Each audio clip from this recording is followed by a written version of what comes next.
मागच्या व्हिडिओमध्ये तुम्ही बघितलं की केवढी मोठी गुजराती थाली होती आणि तीच थाली मी आता संपवायला घेतलेली.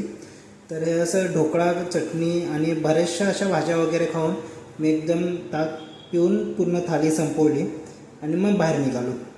पुढे रस्त्यामध्ये बघितलं तर बऱ्याच लोकांनी गर्दी केलेली. काय तर इथं वडापाव सेंटर होतं.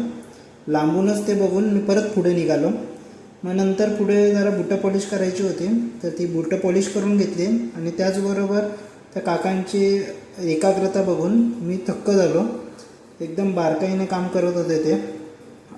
आणि नंतर मग परत विचार आला की आज तर आहे श्रावण सोमवार.